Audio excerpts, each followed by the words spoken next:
नमस्कार, मैं शारदा पांडे आसान ज़िंदगी किसी एपिसोड में आपका स्वागत करती हूँ।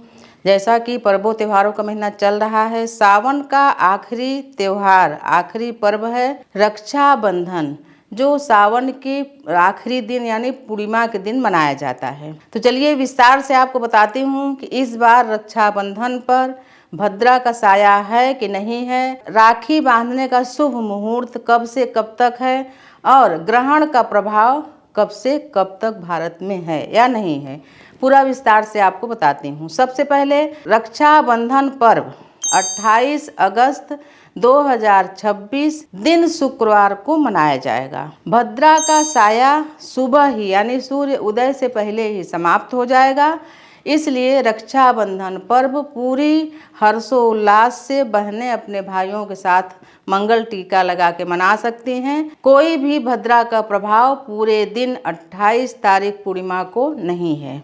अब बात आती है चंद्र ग्रहण की। चंद्र ग्रहण का साया विदेशों में है, भारत में नहीं है, जबकि चंद्र ग्रहण धरती पर लग रहा है। इसका राशियों पर प्रभाव पड़ता है, पर बाकी सूतक पातक भारत में नहीं माना जाएगा। तो चलिए विस्तार से बताती हूँ कि रक्षाबंधन का शुभ मुहूर्त कब से कब तक है। 28 अगस्त को सुबह 5:57 से 9:48 तक, कुल अवधि 3 घंटा 57 मिनट तक रहेगा। ये विशेष शुभ मुहूर्त है। ऐसा नहीं है कि आप इसके बाद राखी नहीं बांध सकती हैं, ये विशेष शुभ मुहूर्त है। इस शुभ मुहूर्त में सुबह देव पूजन करके यानी देवताओं को, देव वृक्षों को, देवताओं को रक्षा धागा जो रेशमी धागा होता है उसको चढ़ा के, अपने जो गृह देवता हैं उनको चढ़ा के, आपके यहाँ जो देव वृक्ष हैं, पीपल हैं, बरगद है, केला है या तुलसी मैया हैं, समी हैं, अपराजिता हैं, जो भी देव वृक्ष आपके यहाँ हैं उनको परिक्रमा करके 3 बार 5 बार परिक्रमा करके धागा बांध दें। धागा जो मौली धागा होता है बड़ा करके ला के बांध दें, या डाली में छोटा भी धागा बांध सकती हैं। उनका कुमकुम, हल्दी और पुष्प और अक्षत से पूजन कर सकती हैं। फिर गृह देवता को चढ़ा सकती हैं राखी। फिर अपने भाइयों को, और घर में जो भी बड़े वृद्ध भी हैं, जैसे आपके दादा हैं, उनकी बहन नहीं आ सकती तो दादा को सबसे पहले बांध दो। घर की कन्या भी बांध सकती हैं। आपके पापा हैं, उनकी बहन नहीं आ सकती या नहीं है तो घर की बेटी अपने पापा को, ताऊ को, चाचा को, बड़े भाई को, छोटे भाई को, सभी को बांध सकती हैं। लेकिन पहले देव वृक्ष और गृह देवता का पूजन करने के बाद ही इन सभी को बांध सकती हैं राखी इस विशेष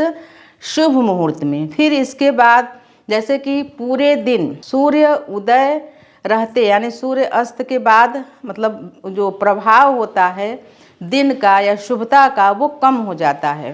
तो प्रयास यही करें कि ये विशेष मुहूर्त निकल जाने के बाद भी देर सवेर में आप अपने घर वालों को भी राखी बांध सकती हैं, गृह देवता का भी पूजन कर सकती हैं और देव वृक्ष का भी पूजन कर सकती हैं। इस दिन जैसे कि भाई दूज का पर्व होता है, इस दिन बहनें अपने भाइयों को तिलक करती हैं, रक्षा सूत्र बांधती हैं, अपने हाथ का बना पकवान खिलाती हैं।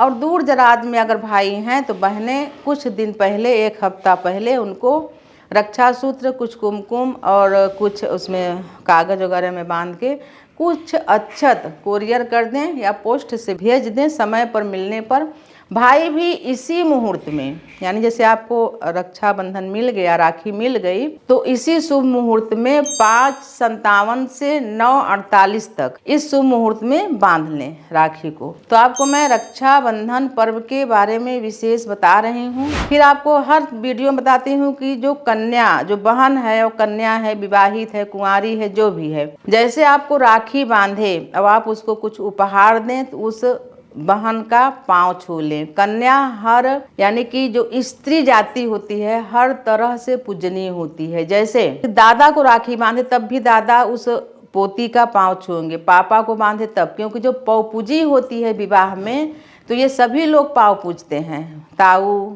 चाचा, बड़ा भाई, छोटा भाई, सभी पांव पूजते हैं। तो उसी प्रकार से जब ये पर्व आए और लड़की तिलक करके, वो चाहे विवाहित हो, कुंवारी हो, छोटी सी कन्या हो, जैसे नवरात्रियों में कन्या खिला के, पाँव धो के, पाँव को प्रक्षालन करके उनको प्रणाम किया जाता है, वैसे इन पर्वों में प्रणाम करना चाहिए। उनको उनके मन पसंद का उपहार भी देना चाहिए। तो मैं आपको बता रही हूँ, रक्षाबंधन पर्व पर इस बार कोई भी भद्रा का छाया नहीं है, कोई भी दुष्प्रभाव नहीं है। सुबह के शुभ मुहूर्त में बांधने के बाद पूरे दिन भी आप राखी बांध सकते हैं। रक्षाबंधन पर्व पर बहनें विशेष पकवान भाइयों के लिए बनवाती हैं, और अगर भाई नहीं आ पाते हैं घर में तो उनको कोरियर से राखी भेज देती हैं।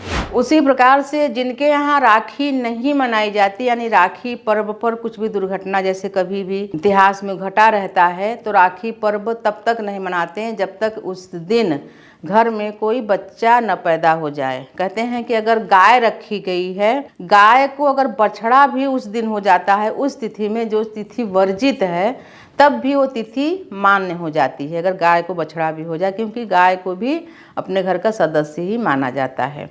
तो बहुत सारी बहुएं बोलती हैं कि ये जो रक्षाबंधन पर्व है ये तो मायके का पर्व है, तो अगर ससुराल में नहीं मनाया जाता तो हम मायके में जाके मना सकते हैं।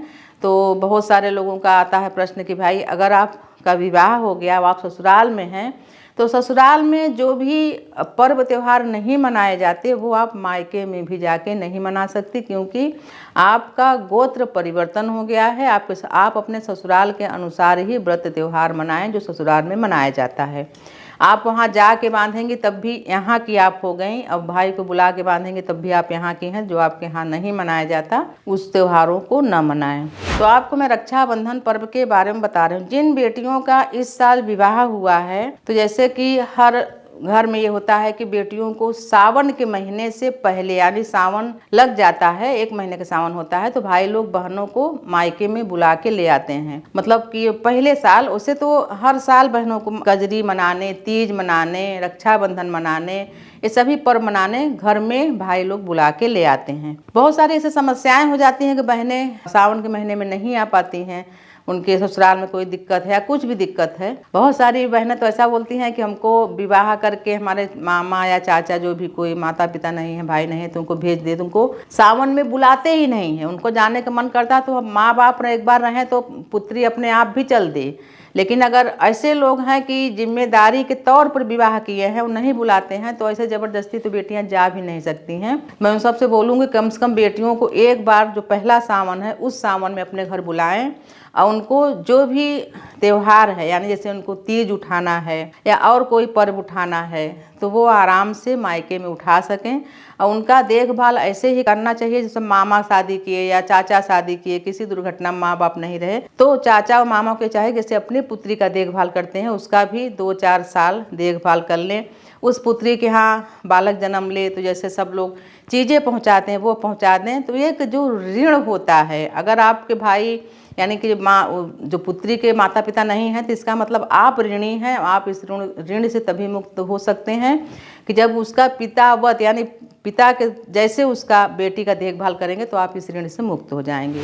मैं आपको बता रही हूँ कि सावन के महीने में जो जिसका विवाह हुआ है इस साल, वो जरूर अपने मायके आके कजरी, तीज, तीजा, रक्षाबंधन सभी पर्वों का विस्तार से, उत्साह से त्यौहार को मना के और सेलिब्रेट कर सकती हैं, उत्साह मना सकती हैं। जैसे आप लोग हमको आसान ज़िंदगी को विदेश से जो देख रहे हो, उनको मैं बता रही हूँ कि विदेशों में रक्षाबंधन पर्व पर ग्रहण लग रहा है, तो 9 घंटे पहले, सूतक के पहले आप अपने भाइयों को राखी बांध सकती हैं। तो आपको मैं रक्षाबंधन पर्व के बारे में विस्तार से बता दी हूँ, शुभ मुहूर्त बता दी हूँ। और अगला वीडियो जो भी भादों महीने का होगा, जैसे हल षष्ठी, श्री कृष्ण जन्माष्टमी, हरतालिका तीज, तीज का पारण, प्यास न लगे उसके लिए क्या करें, सभी बातें अगले वीडियो में आपको बताऊंगी। तो आप सभी सुखी रहिए, संपन्न रहिए, स्वस्थ रहिए, बने रहिए आसान जिंदगी के साथ। तब तक के लिए नमस्कार।